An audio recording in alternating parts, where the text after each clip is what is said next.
All right, hi again. We are going to take a look at the last section here, 5.3. So the limits and powers of Congress. This one should be pretty short and sweet. So we just want to talk about what Congress can do and what they cannot do based on what the Constitution says that their abilities are. So remember, the powers of Congress are laid out in what article of the Constitution? Number 1, right? Article 1 of the Constitution tells us it establishes the branch of Congress and its powers.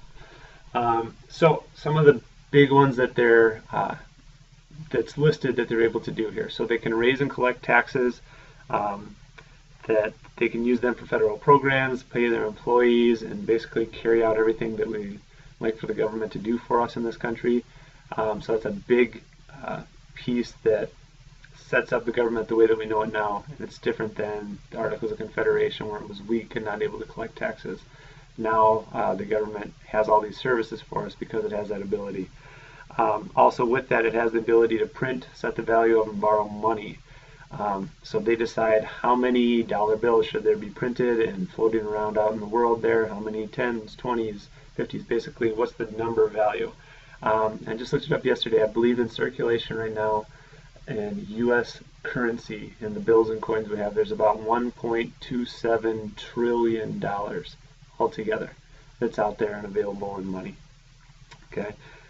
They also have the ability to set the rules of trade and business in the U.S. So if there's limitations on who we can trade with, how much you can trade, and which countries we're working with, that all comes down to Congress to decide. Is there extra taxes on goods coming out of China? Is there any rules on how much can be sent to us from Germany? Okay, those kind of things are decided by Congress. They can also set the rules then on trade between the states. So it doesn't have to be from country to country, but when North Dakota trades or sells its oil to other parts of the country, Congress has some hand in dealing with setting up some rules and regulations on that too. They make the rules for the post office, and with that then they have the ability to set postage rates on the stamps, how much money is going to be dedicated to how many workers they can have in new facilities. They also work with some other systems like the highway system, national parks, all the federal buildings, all these things that businesses don't really run and wouldn't be able to run and make any money off of, but things that we really need and enjoy in our society.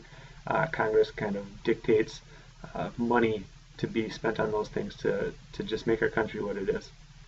The power to declare war comes from Congress, so that's not from the President.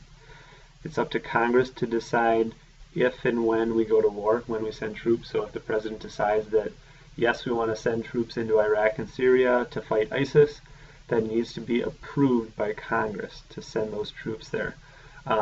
Then also, if there's a time of war and great need, Congress has the ability to raise an army. Okay, that could come in the form of the draft, where they draw randomly social security numbers and say that if your number gets pulled, you need to serve in the military. Okay, that's a power that they have been given.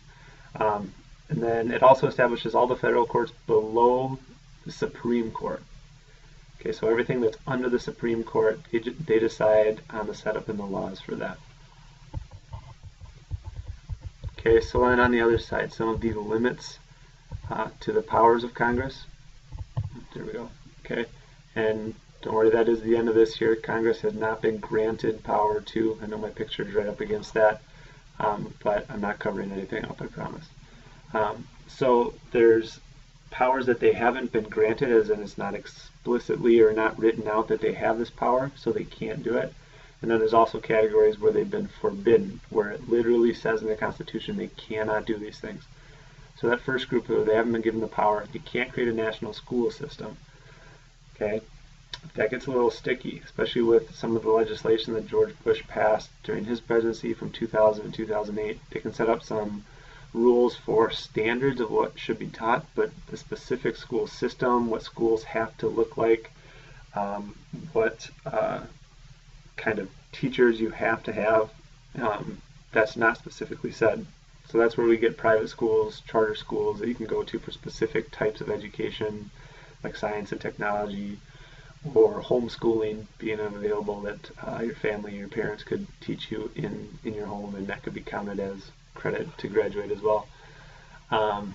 They don't have the power to set laws on marriage or divorce.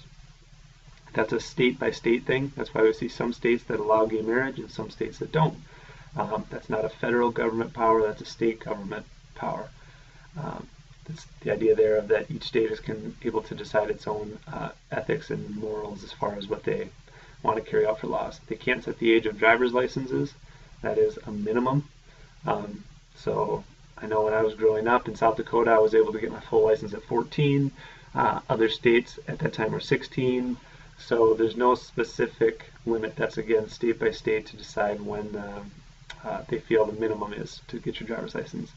And then they can't set rules for local governments as well. So that lets us to have a little bit more power to influence our own lives here closer.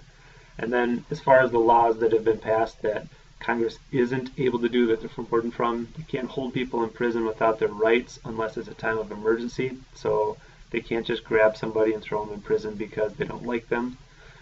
They can't take money from the federal government without passing a law to do so. So there has to be a specific tax or law that shows that they have the ability to take money to carry out some program. So that's kind of a way to protect and make sure that it isn't getting corrupted and they're not taking and hiding money. They can't tax goods exported from states. So as we send goods from North Dakota to other states or from North Dakota to another country, they can't put a tax on us as we send it out. They could tax things coming in, being imported, but as we send it out, that protects business a little bit more. So there's not as much cost to do business. And then the last one that should seem fairly obvious, but they can't grant titles of nobility. That means they can't declare somebody a king, a queen, or a prince. And that's really just in there because when we wrote the Constitution, we were breaking away from a powerful king, King George of England, and they didn't want to see anything like that happen again. All right, guys, so that's the basic rundown of Congress, the House, the Senate, and their basic powers. Again, make sure you filled in your notes here, back up if you need to. I know there's a lot of information on these two slides. Again, take the quiz that goes along with this one. Use your notes, use your book. Hopefully you can get 100% on that.